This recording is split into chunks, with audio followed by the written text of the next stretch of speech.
Hello again, students. This is your flipped lesson for Storytown Vocabulary Lesson 15. For this lesson, you need your vocab sheet, a pen or a pencil, and optionally, you may need a highlighter. Are you ready to get started? Let's review the directions. First, watch and listen to this presentation on your own. Feel free to pause and go back as needed. Then, write the definition or meaning of each word on your vocab sheet.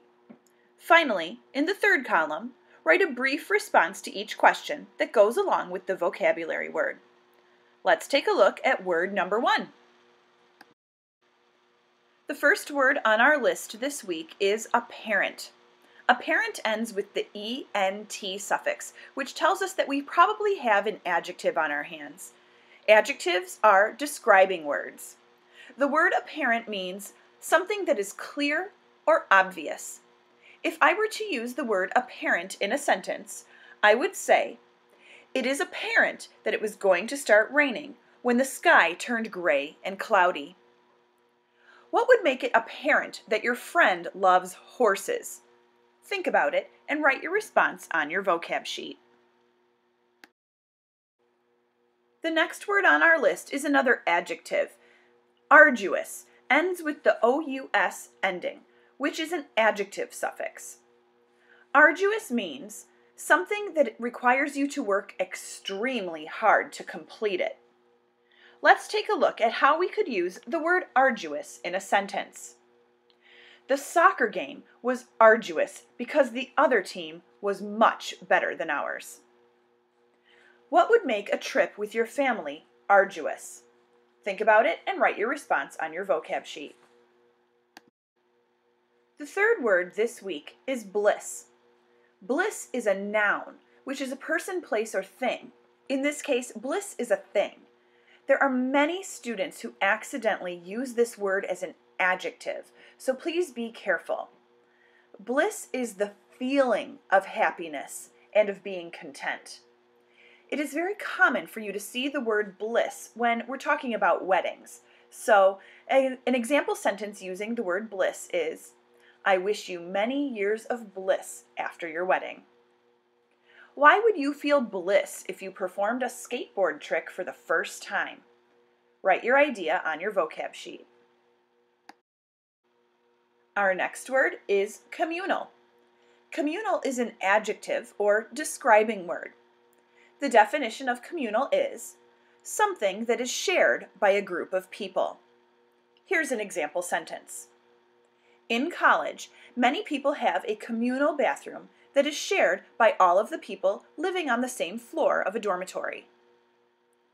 If your class has communal art supplies, who may use them? Think about it and write your response on your vocab sheet.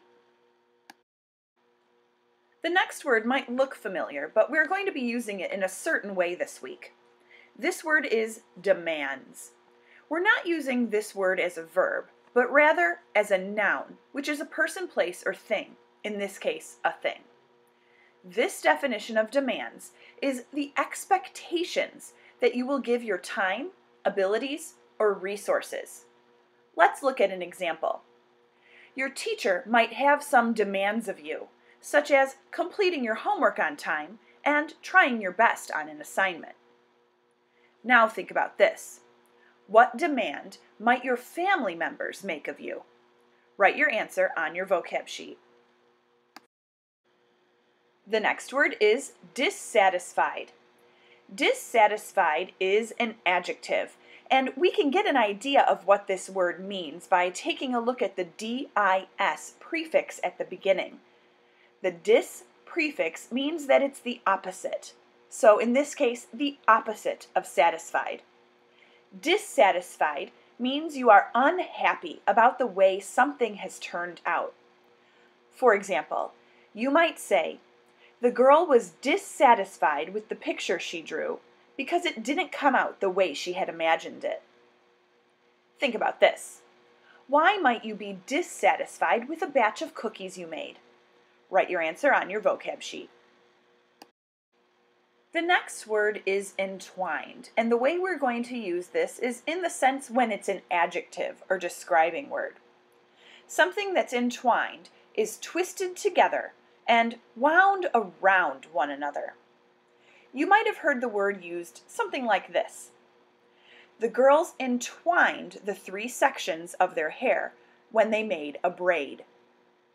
Now, on your vocab sheet, draw a picture of 2 or more things that are entwined together. Here's the next word, indebted. Indebted is an adjective, which means that it's a describing word in the sentence. In this case, it describes the feeling that a person has. The definition of indebted is grateful or obliged for a favor from someone. I might use the word indebted like this. I was indebted to my neighbor after he jump-started my car when the battery went dead. Think about it. What might your friend do that would make you indebted to him or her? Write your response on your vocab sheet. Our next word is prudent. Prudent has the ENT suffix, which tells us it's probably an adjective. Adjectives are describing words. The definition of prudent is sensible and practical in actions. Ask your parents if they remember a very famous Saturday Night Live routine from the early 1990s that had Dana Carvey imitating a president using the word prudent. What is a prudent thing to do before crossing the street? Write your response on your vocab sheet. The last word on our list this week is stationary. Stationary is an adjective or describing word. In this case, the meaning of stationary is to stay in one place and do not move. You may have also seen the word stationery spelled with an E-R-Y, and that's the kind of stationery that means special paper that you use for writing or for sending letters. This is the A-R-Y meaning, that you stay in one place and do not move. One way you can use the word stationary is, there were many stationary cars in the parking lot. Now think about this. How might you try to keep your dog stationary? Write your idea on your vocab sheet. You've made it through another Storytown vocabulary lesson. So what's next? Go back to review any words you do not understand.